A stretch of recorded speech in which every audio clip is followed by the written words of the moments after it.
오늘 설교의 제목은 바울의 여행 계획과 기도 요청입니다. 지난번에 말씀드린 것처럼 이미 바울이 로마서에서 말하고자 했던 내용들, 그러니까 복음의 핵심과 그리고 실천해야 될 것들은 이미 마쳤고, 오늘은 이제 바울이 이제 부록처럼 내가 이런 계획을 가지고 있다고 하는 것과 그 다음에 예루살렘에 연부를 전하러 가는데 그 일이 잘 될 수 있도록 중보기도를 요청하는 그게 두 가지 내용으로 되어 있습니다. 그리고 마지막에 보면은 이제 축도하는 것으로 그래서 내용이 끝나고 그 다음에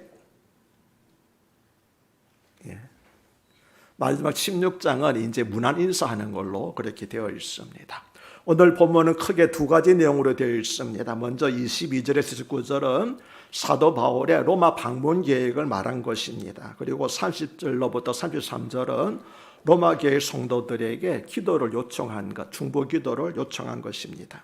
먼저 22절과 23절을 보면은 그러므로 또한 내가 너에게 가려 하던 것이 여러 번 막혔더니 이제는 이 지방에 일할 것이 없고 또 여러 해 전부터 언제든지 서반으로 갈 때에 너에게 가기를 바라고 있었으니라고 말씀합니다. 사도 바울은 3차 전도 유행이 끝날 무렵에 고린도에서 이 로마서를 썼습니다. 이 서신에 보면은 로마서를 보면은 로마를 방문하여 로마 교회에 있는 성도들과 교제를 나누고 싶은 간절한 마음이 곳곳에 묻어 있는 것을 볼 수 있었습니다.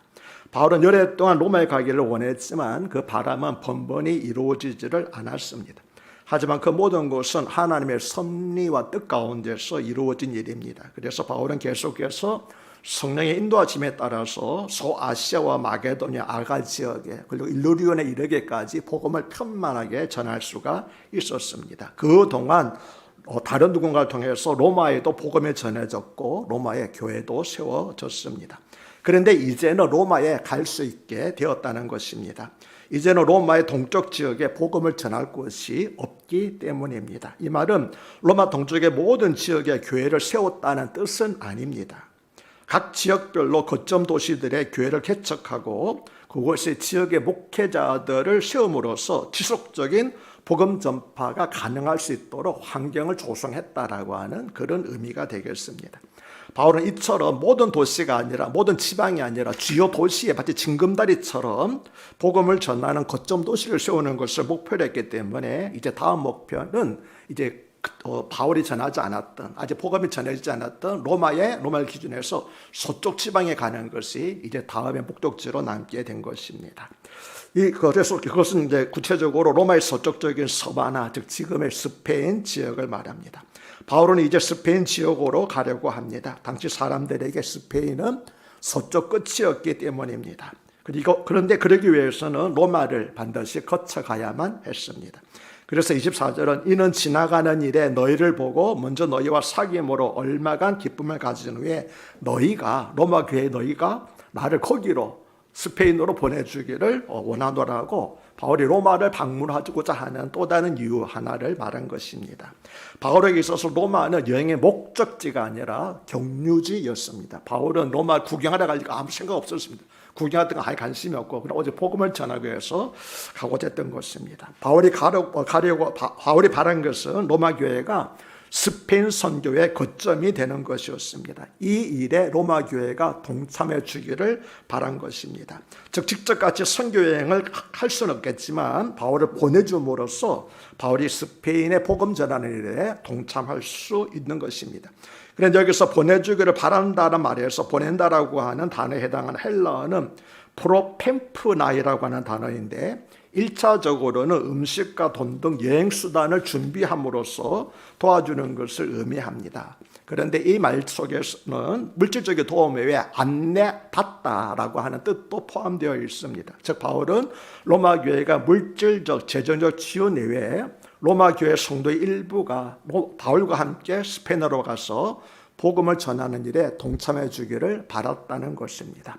같이 동고동락하면서 복음을 전하다 보면은 바울의 전도를 본받아서 이제 스스로 복음을 전할 수 있게 되기 때문에 훈련차, 그래서 선교사, 전도자를 훈련시키기 위해서 같이 보내주기를 원했던 것입니다. 25절과 26절은 그러나 이제는 내가 성도를 섬기는 일로 예루살렘에 가노니 이는 마케도니아와 아가야 사람들이 예루살렘 통도 중 가난한 자들을 위하여 기쁘게 얼마를 연보하였음이라고 말씀합니다. 25절은 그러나라고 하는 말로 시작합니다. 바울은 로마에 있는 성도들을 방문하기를 간절히 원했고 또 새로운 전달을 위해서 스페인 지역으로 가기를 간절히 원했지만 그러나 그보다 앞서 마케도니아와 아가야 사람들이 연반 구제 헌금을 전달하기 위해서 예루살렘으로 가야만 한다는 것이었습니다. 바울은 이 일을 가리켜서 성도를 섬기는 일이라고 표현을 했습니다. 지금 바울이 있는 것은 고린도입니다. 그래서 고린도에서 서쪽으로 이동해서 로마로 가고 다시 로마에서 서쪽으로 이동해서 스페인으로 가는 것이 자연스러운 여행입니다. 그런데 바울은 지금 반대 방향인 예루살렘으로 가려고 하는 것입니다. 그러면 고린도에서 스페인으로 가는 것보다 더 먼 거리를 일단 다녀와야 합니다. 그렇게 할 만큼 예루살렘에 가서 마케도니아 아갈 사람들이 연보한 구제 헌금을 전달하는 일은 바울에게 무엇보다도 어쩌면 선교하는 것보다도 더 중요한 일이었다는 것입니다. 여기서 연보라는 말로 번역된 헬라어는 코이노냐입니다. 코이노냐는 말 들어봤잖아요. 코이노냐라는 말은 교제, 사귐이라는 뜻을 가지고 있지만 여기서는 구제 헌금이라는 의미로 사용이 되었습니다.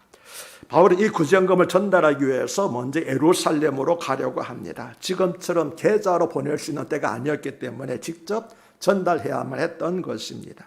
21절은 저희가 기뻐서 하였거니와 또는 저희는 그들에게 빚진 자니 만약 이방인들이 그들의 영적인 것을 나눠 가졌으면 육적인 것으로 그들을 섬기는 것이 마땅하니라고 말씀을 합니다.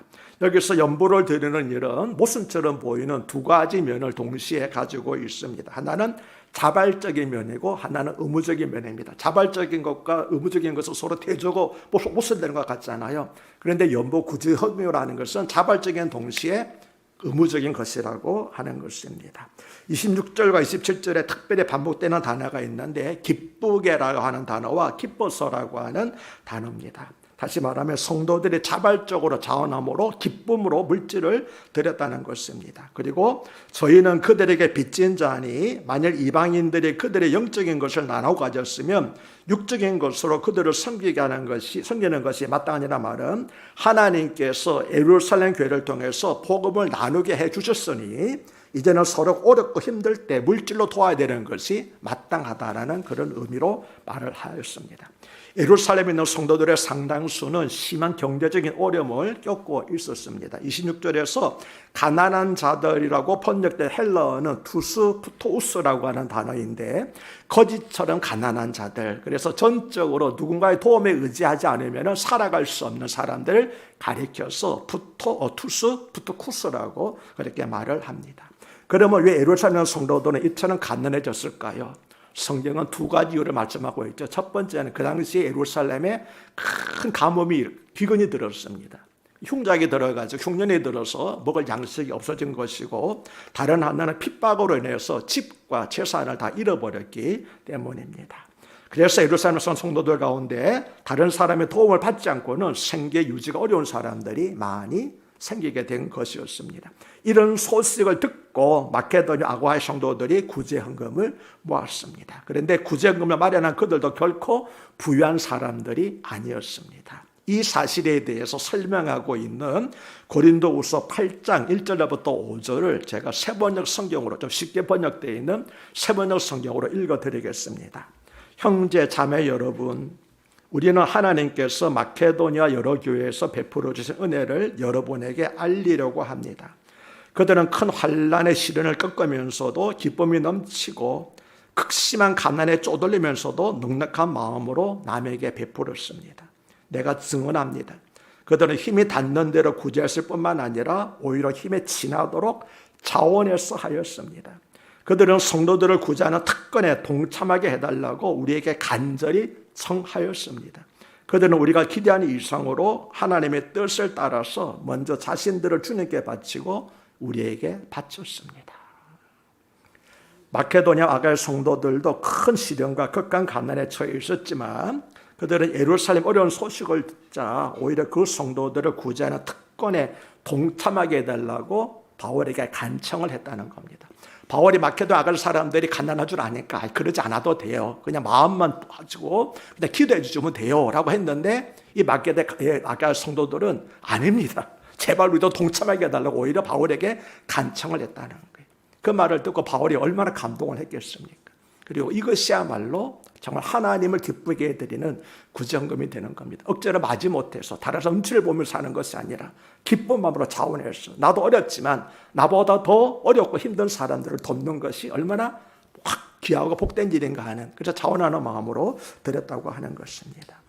우리는 주위를 돌아볼 여유를 점점 힘든 시대를 살아가고 있습니다. 나의 것이 먼저 해결되지 않으면 다른 사람을 돌아볼 마음의 여유를 가지기 점점 어려운 시대가 아닙니까?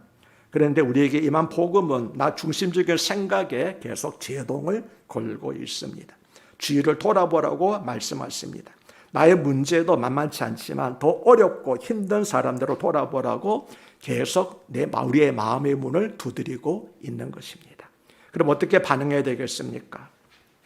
마케도냐 성도들은 먼저 자신들을 주님께 바쳤다고 말씀합니다. 이처럼 무엇이든지 하나님의 은혜를 기억하는 것에서부터 우리의 신앙생활이 출발되어야 합니다. 그리고 기꺼이 받은 은혜를 나누는 자리로 나아가야 하는 것입니다. 그리고 그렇게 하나님의 말씀대로 살다가 보면 하나님은 또 다른 누군가를 통해서 또 무언가를 통해서 우리의 부족함을 채워주시는 그런 역사를 하나님께서 우리에게 보여주시는 것입니다. 하나님의 말씀을 순종하여서 나도 없지만 내놓을 때에 하나님께서 또 다른 누군가를 통해서 우리 교회를 돕거나 우리를 도와주는 그런 일들이 있게 된다고 하는 것이지요. 그러므로 오늘 내가 섬겨야 할 자리라고 하나님께서 거룩한 부담을 주시는 자리가 어디인지 자세히 살펴보시고 그 부르심에 순응하는 여러분이 되시기를 주 이름으로 축복합니다. 26절은 그러므로 내가 이 일을 마치고 이 열매를 그들에게 확정한 후에 너에게 들렀다가 서바나로 가리라고 말씀합니다. 바울은 그가 이방인 교회에서 모은 연보를 그의 신신앙 동력자들을 통해서 대신 보낼 수도 있었습니다. 왜냐하면 그가 예루살렘에 가게 되면 그의 생명의 위협을 받을 수 있었기 때문입니다. 그러나 그가 굳은 결심을 가지고 직접 예루살렘을 방문하려고 했던 이유는 기독교의 중심인 예루살렘 교회에 그의 이방인 선교 사역을 낱낱이 보고함으로써 땅 끝까지 이르러 내 증인이 데려가 주의 말씀이 이미 성취되었다는 것을 기쁘게 그 사람들에게 보고하고자 하는 마음이 있었기 때문입니다. 이런 뜻에서 그는 이방인의 연보를 열매라고 표현을 했습니다. 왜냐하면 바울이 가져간 이방인의 연보는 예루살렘 교회가 이방인들에게 복음의 씨를 뿌린 결과 그 보답을 얻게 된 것을 의미하기 때문입니다. 그래서 바울은 예루살렘 교회에 헌금을 천단하는 일을 그처럼 중단한 일, 어쩌면 서바나 스페인에 선교를 가는 일보다도 우선적으로 여겼던 것입니다. 이렇듯 이방인 교회 연보를 전한 바울의 사역 덕분에 예수 그리스도 안에서 유대인과 이방인 사이에 막혔던 담이 허물어지는 귀하고도 놀라운 계기가 만들어졌습니다. 예루살렘 교회 궁핍이라는 문제적 사항을 개선하려는 바울의 수고로 말미암아 진정한 성도의 교제, 이방인과 유대인과의 성도의 교제가 일어나고 서로의 오해가 불식되며 하나님 안에서 성령 안에서 이방인과 유대인들이 하나가 되는 놀라운 역사가 일어나게 된 것입니다. 26절은 내가 너에게 나아갈 때에 그리스도의 충만한 복을 가지고 갈 줄을 아노라고 말씀을 합니다. 여기서 바울이 말한 그리스도의 충만한 복은 두 가지를 의미합니다. 첫째는 로마 교회가 바울의 섬기가 돌봄으로 얻을 수 있는 영적인 복을 가리킵니다. 둘째는 로마 교회가 바울의 선교 사역에 동참함을 얻게 될 선교의 열매, 선교의 축복을 말씀을 합니다. 바울은 로마 교회가 이 그리스도의 충만한 복을 생각하면서 자신의 방문을 기다리고 그의 선교 유행에 동참해 주기를 바란 것입니다. 그런 마케도냐 아가야 지역에 있는 교회들이 물질로 그와 동참한 것처럼 로마 교회도 이처럼 물질로 스페인 선교 사역에 동참해 주기를 바란 것입니다. 그 다음에 30절부터 33절은 예루살렘에 있는 성도들을 위해서 감당하는 사역이 잘 마무리될 수 있도록 로마교회 성도들에게 간절한 기도를 부탁한 것입니다. 30절과 32절을 다시 함께 읽어볼까요? 30절, 32절. 30절에서 32절 함께 읽겠습니다. 형제들아, 내가 우리 주 예수 그리스도와 성령의 사랑으로 말미암아 너희를 권하노니 너희 기도에 나와 힘을 같이하여 나를 위하여 하나님께 빌어 나로 유대에서 순종하지 않은 자들로부터 건짐을 받게 하고 또 예루살렘에 대하여 내가 섬기는 일을 성도들이 받을 만하게 하고 나로 하나님의 뜻을 따라 기쁨으로 너에게 나아가 너희와 함께 편히 쉬게 하라. 아멘.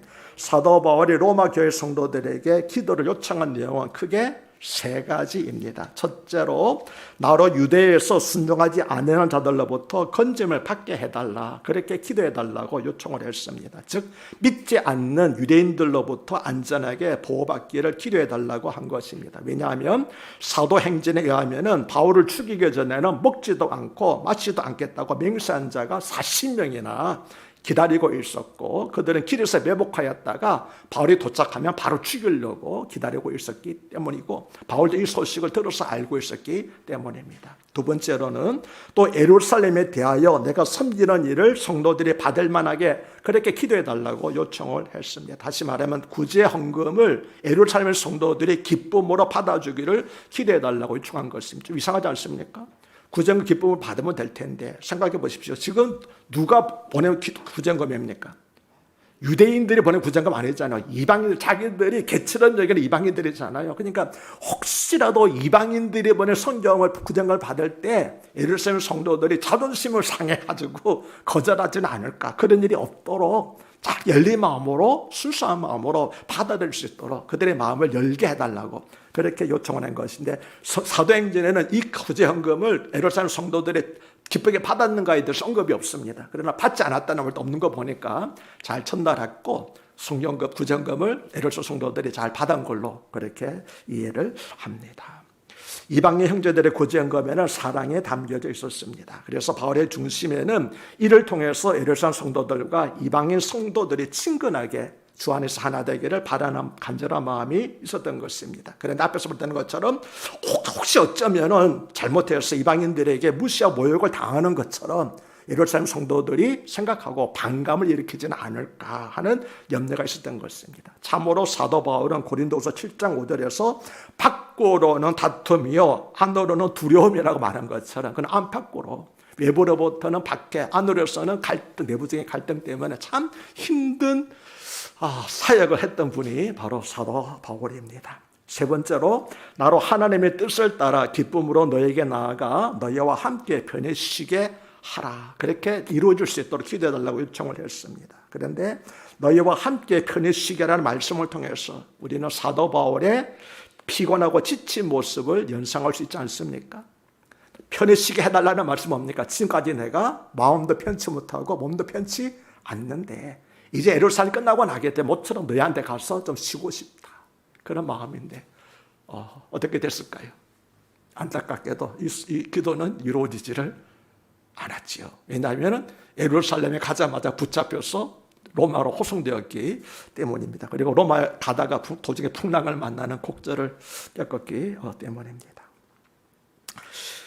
이방인의 사도인 바울은 예루살렘보다는 이방인들 가운데서 편안함을 느꼈던 것 같습니다. 그래서 내가 너에게 돌아가서 예루살렘에서 내가 힘들지만은 너희들 가운데 좀 편안함을 느낄 것 같다라고 말한 것을 볼 때 이방인의 사도인 바울은 이방인들 가운데 있을 때 편하지 않았겠는가, 그렇게 생각을 합니다. 바울의 동족에 대한 사랑은 나의 형제고 골육의 친척을 위하여 나 자신은 저주를 받아서 그리스도에게 끊어질지라도 원하는 바라고 고백할 정도였지만 정작 예루살렘은 이란 바울을 편히 쉬도록 받아주지 않았던 것입니다. 하나님이 복음을 위하여 특정할 위험은 바울에게는 의지할 분은 오직 하나님밖에 없었고 의탁할 것은 오직 하나님의 뜻뿐이었던 것입니다. 그런데 이것이 어떻게 사도 바울의 삶뿐이겠습니까? 우리의 삶이 이러한 줄로 믿습니다. 의지할 분은 오직 하나님 한 분뿐이요 우리가 의탁할 것도 오직 하나님의 뜻뿐인 줄로 믿습니다. 바울이 로마서를 쓸 때 바울과 로마 교회는 전혀 예상하지 못했겠지만 우리는 바울이 요청한 이 기도, 그리고 이 기도 요청을 들은 로마 교회인도 분명히 기도를 했겠지요. 간절히 기도했겠지요. 우리는 이 기도가 어떻게 응답되었는지 다행히도 사도행전을 통해서 그 결과를 이미 알고 있습니다. 바울은 예루살렘에서 결박당했고 체포되어서 재판을 받는 죄수의 신분이 되었습니다. 이것만 보게 되면은 기도하면서 기도했던 것과 다른 모습일 수도 있겠습니다. 하지만 우리가 그 이유 알 수 있는 것은 하나님은 유대 무리들의 폭동으로부터 그를 건져주셨고 바울을 죽이려는 유대인의 임무로부터도 이방인 천부장으로부터 보호를 받았어. 그래서 안전하게 살아날 수가 있었습니다. 그리고 난파되는 위험을 쫓겨도 했지만 하나님께서는 안전하게 로마에 이르게 하셨습니다. 비록 죄수의 신분이었지만 하나님은 그가 로마에 이를 수 있도록 지켜주셨고, 그리고 사도행전 맨 끝장에 보게 되면은 그가 이태 동안 로마에 머물면서 찾아오는 사람들에게 꺼리낌 없이 방해받지 않고 복음을 전하였다. 하나님 나라에 대해서 가르쳤다. 그래서 비록 죄수의 몸이었지만 많은 사람들에게 나가지는 못하지만 찾아오는 사람들에게 하나님 나라의 복음을 전하였다라고 말씀하고 그렇게 있습니다. 우리는 기도함으로써 사랑하는 누군가의 인생에 선한 영향을 주며 그 인생에 동행할 수가 있습니다. 내가 직접 참여할 수 없는 많은 일들에 대해서 기도로 함께할 수 있고 기도로 그 사에게 힘을 보탤 수 있습니다. 하나님이 우리의 기도를 들으시고 함께하시고 역사하시기 때문입니다. 그래서 바울은 기도하면서 하나님이 함께하시도록 기도해달라고 그렇게 요청한 것이었습니다. 마지막 33절은 평강의 하나님께서 너희 모든 사람과 함께 계실지어다 아멘이라고 말씀합니다. 평강은 헬라어로 에이레네인데 히브리어로는 무슨 말입니까? 샬롬이지요. 앞에서는 인내와 위로와 소망의 하나님이라고 고백했던 바울이 이 시점에서는 평강의 하나님이라고 부르고 있습니다. 왜 그랬을까요? 지금 예루살렘 방문을 앞두고 있는 사도 바울에게는 처지에서는 빌립보 4장 7절에서 그리하면 모든 지각에 뛰어난 하나님의 평강이 그리스도 예수 안에서 너희 마음과 생각을 지키시라고 말씀하신 평강의 하나님의 절실히 필요했기 때문입니다. 그렇지 않습니까? 예루살렘 방문을 앞두고 어떤 일이 일어날지 알 수 없는 가운데서 우리가 사도행전 보게 되면 결박이 나를 겨드리고 있다고 하나 나는 주 예수께 받은 사명을 위해서는 내 죽음까지 다 가까이있다는 마음으로 가지 않습니까? 그래서 그런 평강의 하나님만을 의지할 수밖에 없었기 때문에 평강의 하나님이라고 고백을 한 것입니다. 여러분들도 혹시 지금 살아가는 일들이 어렵고 힘들고 앞날이 불안하고 염려스럽습니까? 평강의 하나님께서 여러분과 함께 하시기를 주 이름으로 축복합니다. 그런데 우리 성경에는 없지만 헬라어 성경에는 33절 앞에 이제는 이라는 뜻의 헬라어 대라고 하는 단어가 있습니다. 그리고 33절 끝은 아멘이라는 말로 되어 있습니다. 그러니까 이제는 평강의 하나님께서 너희 모든 사람과 함께 계실지어다 아멘이라고 하는 것이 우리가 읽었던 15장의 마지막 구절인 거죠. 그렇기 때문에 이거는 지금까지 사도 바울이 말하고자 했던 내용들 15장뿐만 아니라 전체적으로 말했던 모든 내용의 마지막 결론 축도입니다.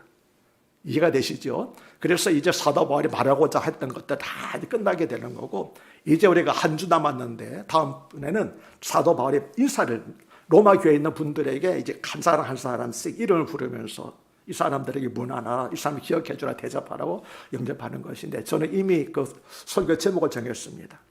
내 이름 아십니다. 하나님께 사도 바울이 사도가 바울은 로마 교회를 한 번도 방문한 적이 없습니다. 그 사람들을 만나본 적도 없습니다. 얼굴 본 적도 없죠. 지금처럼 이렇게 사진 찍어서 보내는 거 아니잖아요. 알지를 못하지만 아마도 브리스길라와 아굴라 그 부부를 통해서 로마교회 소식을 잘 들었던 것 같아요.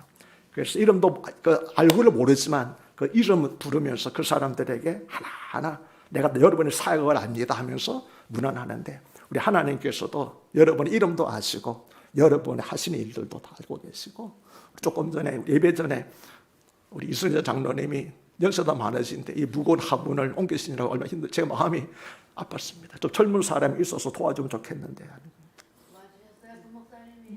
예, 압니다. 그래서 근데 하나님께서 아셔요. 아멘. 하나님께서 우리가 어떻게 하셨는지 다 사도 바울이 로마에 가보지 않았지만 로마교회 성도님들이 지도자 어떻게 하는지 다 알고 있던 것처럼 하나님께서 다 알고 계시는 줄로 믿습니다.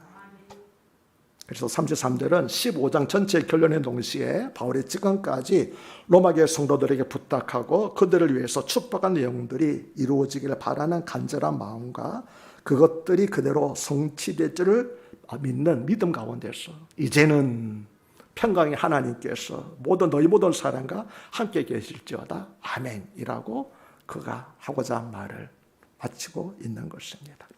사랑하는 여러분들에게도 평강의 하나님께서 함께 계시기를 축복합니다. 아멘. 사랑하는 주님, 어려움 중에도 예루살렘 교회를 외면치 않고 가난한 자들을 섬기는 일을 오히려 특권으로 여겨 기꺼이 섬김의 자로 나아간 마게도냐와 아가야 성도들을 봅니다. 점점 더 주위를 돌아볼 마음의 여유를 찾기 힘든 시대 상황 속에서 나라는 자의 이기심이 더 깊어지고 있지만 오히려 그 세상에 역행하여 복음이 마음의 문을 두드리는 대로 예수 그리스도를 본받아 섬김의 거룩한 부담을 기꺼이 짊어지며 살았던 마케도냐와 아가야 성도들처럼 우리 또한 그렇게 살게 하여 주시옵소서. 우리 앞날에 어떤 일이 있을지 알 수가 없습니다. 사도 바울이 고백한 것처럼 환난과 결박이 내 앞에 기다리고 있는지도 모릅니다. 그러나 평강의 하나님께서 우리 모든 성도님들과 큰 성교 성도들과 함께 계실 줄로 믿습니다. 예수님 이름으로 기도드립니다. 아멘.